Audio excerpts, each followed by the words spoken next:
Halo, sebelumnya perkenalkan kami dari kelompok Ilustrasi Fashion dengan anggota Aldi Setiawan NIM 119380043, Elizabeth NIM 119380013 dan Nimade Sri Desma Sinta Dewi NIM 119380038. Di video kali ini kami akan menjelaskan sedikit mengenai Batak Karo. Batak Karo adalah salah satu suku terbesar dalam Sumatera Utara. Nama suku ini dijadikan sebagai nama salah satu kabupaten di Sumatera Utara, yaitu Kabupaten Karo. Suku ini memiliki bahasa yang disebut bahasa Karo atau cakap Karo. Pakaian adat suku Karo didominasi dengan warna merah serta hitam dan penuh dengan perhiasan emas.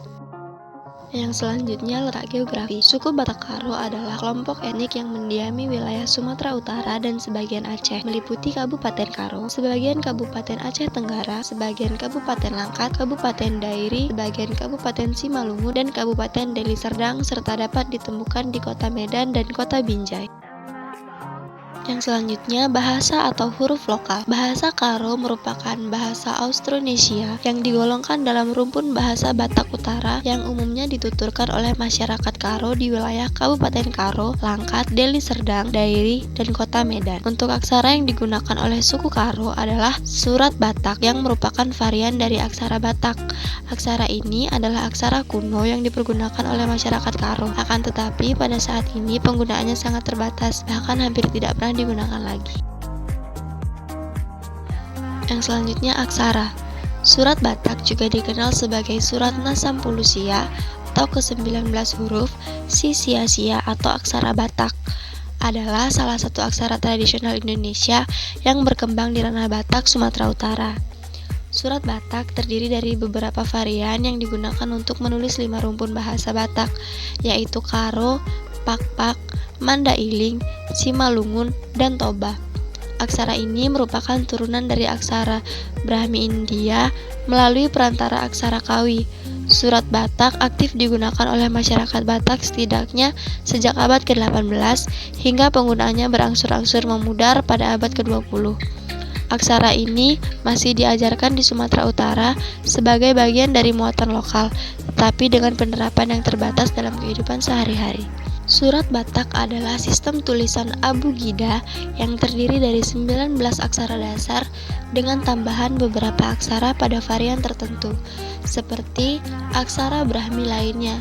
Setiap konsonan mempresentasikan satu suku kata dengan vokal inheren A yang dapat diubah dengan pemberian diakritik tertentu. Surat Batak dibaca dari kiri ke kanan secara tradisional. Aksara ini ditulis tanpa spasi antar kata dengan tanda baca yang minimal. Yang selanjutnya, bangunan lokal. Rumah adat Batak Karo disebut juga dengan Siwalu Jabu, yang mengartikan bahwa rumah tersebut dihuni oleh 8 keluarga yang perannya berbeda-beda dalam rumah tangga. Bangunan tradisional Batak Karo menggunakan konsep membangun yang menyesuaikan diri dengan iklim tropis lembab. Ini dapat dilihat dari sudut kemiringan atap yang cukup besar, teritisan yang lebar, dan lantai bangunan yang diangkat dari muka tanah. Rumah adat Siwalu Jabu juga mengartikan bahwa rumah adat Karo terkenal karena keunikan teknik bangunan dan nilai sosial budayanya. Rumah adat Karo memiliki konstruksi yang tidak memerlukan penyambungan. Semua komponen bangunan seperti tiang, balok, pemikul lantai, dan lain-lain tetap utuh seperti aslinya, tanpa adanya melakukan penyerutan dan pengolahan. Yang selanjutnya, makanan khas Batak Karo. Yang pertama, menu nurung kerah Karo yang terbuat dari ikan lele asap atau dikenal juga dengan istilah ikan sale di Sumatera Utara. Ikan khas ini dimasak dengan kuah berbumbu rempah yang terasa kental dengan paduan parutan kelapa dan bunga honje yang teksturnya masih bisa terlihat karena memang bumbunya tidak begitu halus. Menariknya, selain ikan lele asap yang sudah berwarna kehitaman, sajian ini memiliki aroma asap menggoda yang begitu ketara. Sajian ini memiliki aroma asap menggoda yang begitu ketara dan berpadu dengan kuah rempahnya yang mirip gulai. Ikan asapnya sendiri memiliki tekstur kering, meski tulangnya tidak bisa dimakan, namun daging ikannya seperti punya cita rasa yang gurih. Sebagai pelengkap lele asap, dalam menu nurung kerah Karo ini ada sayuran terong telunjuk, yaitu terong hijau kecil yang seukuran telunjuk tangan. Kuliner Karo sangat banyak ragamnya. Salah satunya yang terkenal ialah babi panggang Karo atau kerap disingkat sebagai BPK. BPK adalah makanan yang diproduksi dengan cara dipanggang dan diberi bumbu rempah-rempah yang khas. Bumbu ini dinamakan tuba atau juga disebut juga dengan andaliman. Umumnya orang Karo yang menjual BPK di warung makan ataupun restoran, namun tidak jarang juga ditemukan orang non-Karo yang juga menjual hidangan tersebut seperti orang Toba, Nias, dan lain-lain. Kuliner Karo lainnya meliputi kidu-kidu, manuk getah, arsi nurung mas, cimpa, unung-unung, cincang bohang, pagit, dan lain-lain. Untuk minumannya sendiri, minuman khas Karo banyak macam ragamnya. Minuman yang terkenal adalah susu kiti, yaitu teh susu telur khas Karo. Minuman ini umumnya disajikan di warung kopi di daerah Karo. Yang selanjutnya, obat lokal. Masyarakat Karo memanfaatkan berbagai spesies tumbuhan dalam kehidupan sehari-hari, baik sebagai bahan pangan, ramuan obat, bahan industri, dan sudah sejak lama pula tumbuhan digunakan dalam berbagai upacara adat istiadat. Tumbuhan obat dimanfaatkan oleh masyarakat Batak Karo di kampung Tiga Binanga, dan cara pengolahan ramuan serta penggunaan tumbuhan obat. Yang selanjutnya, artefak.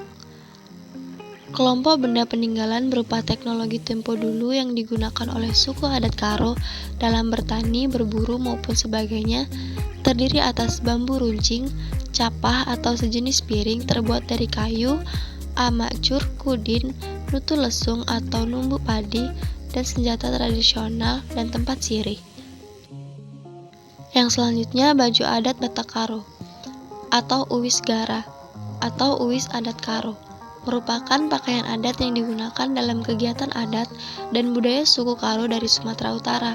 Selain digunakan sebagai pakaian resmi dalam kegiatan adat dan budaya, pakaian ini sebelumnya digunakan pula dalam kehidupan sehari-hari masyarakat tradisional Karo. Kata uwis gara sendiri berasal dari bahasa Karo, yaitu uwis yang berarti kain dan gara yang berarti merah.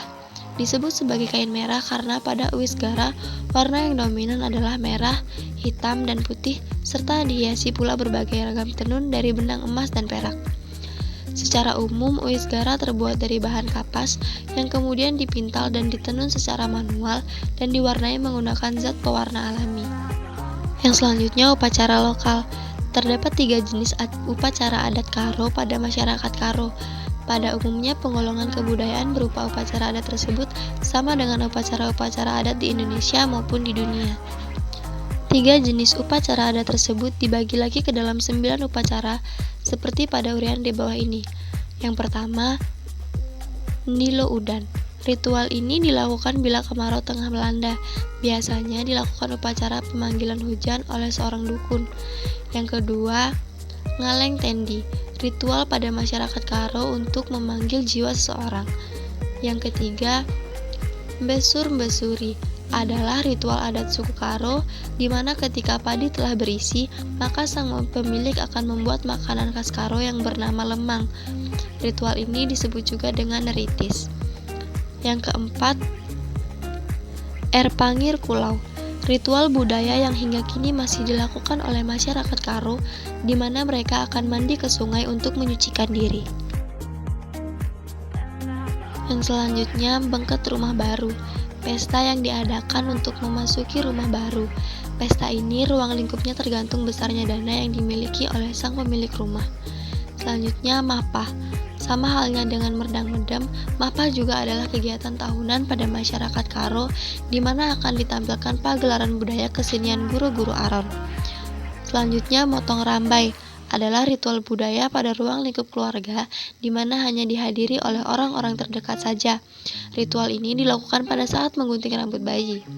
Yang selanjutnya, Ngumbung adalah satu istilah pada masyarakat Karo. Ritual yang identik dengan sistem mata pencarian hidup di mana Batak Karo tidak akan bekerja pada hari-hari tertentu. Istilah lainnya adalah jeda kerja. Yang selanjutnya, Merdang Medem. Kerja tahun diadakan setiap tahunnya. Mereka wujud ucapan syukur kepada Sang Khalik atas berkat yang dikarunianya. Pada upacara adat ini juga akan ditampilkan pagelaran budaya Karo Guro-Guro Aron. Seyogianya masih terdapat banyak upacara adat yang dilakukan masyarakat Karo. Seiring masuknya kepercayaan ke Indonesia dan bertentangan akan budaya, maka ritual upacara adat tersebut perlahan terkikis dan hanya dilakukan oleh segelintir orang saja. Pangir Kulau. Kulau adalah upacara mandi untuk mengusir roh jahat atau menyucikan diri dari pengaruh roh jahat, memberi sesajian kepada yang kuasa supaya memberikan rezeki. Upacara ini masih dapat ditemukan di beberapa tempat, seiring juga dilakukan dalam upacara perkawinan, membuat nama anak dan menolak penyakit yang dibuat oleh roh-roh jahat. Yang selanjutnya, upacara perumah begu. Upacara perumah begu masih tetap ada di antara penganut animisme. Dalam upacara perumah begu ini, seorang dukun dapat berkomunikasi dengan roh-roh para leluhur dengan mengizinkan roh tersebut masuk ke tubuhnya. Dengan cara ini, kita dapat mengetahui tentang hal-hal yang akan datang dan masa lalu para leluhur dapat diungkap. Yang selanjutnya, Erdemu Bayu.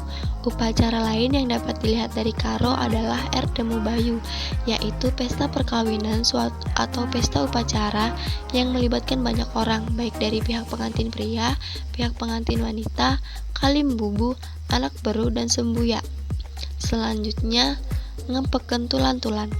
Ngepeken tulan-tulan adalah upacara untuk mengambil tulang tengkorak dalam kerangka para leluhur untuk ditempatkan pada kuburan rumah atau kuburan yang lebih baik. Ini adalah cara untuk menaikkan status para leluhur.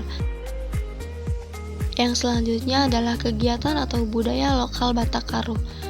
Keunikan budaya Karo yang juga tidak dimiliki oleh suku-suku lain di Indonesia, termasuk suku Batak yang lain, adalah adanya ruang pertemuan atau jambur yang disebut Los Kuta. Adanya los ini membuktikan tingginya budaya kerjasama tolong-menolong di setiap kampung. Yang selanjutnya, hewan ternak lokal, yaitu ternak babi dan ternak kerbau. Merupakan salah satu penghasil daging selain ternak lain. Ternak babi dan kerbau ini umumnya dipelihara adalah babi tipe pedaging, yang tujuan utamanya untuk memenuhi kebutuhan konsumen akan daging tersebut. Daging babi dan kerbau yang mungkin memiliki kelebihan dari daging lainnya, seperti rasa yang lebih gurih dan empuk. Namun daging babi jarang ditemukan di daerah yang umumnya beragama Muslim, karena tidak adanya konsumen pada daging babi tersebut. Akan tetapi, pada daerah yang beragama lain seperti di Sumatera, Makassar, Sulawesi, Bali, dan lain-lain, daging babi banyak dicari oleh konsumen, baik untuk kebutuhan sehari-hari ataupun acara besar. Yang selanjutnya, mainan lokal dari Batak Karo yaitu gundala-gundala atau memakai topeng, dan dadu Karo atau dadu putar. Yang terakhir ada permainan gasik. Sekian penjelasan dari kelompok kami. Apabila terdapat kesalahan kata, kami mohon maaf. Sekian dan terima kasih.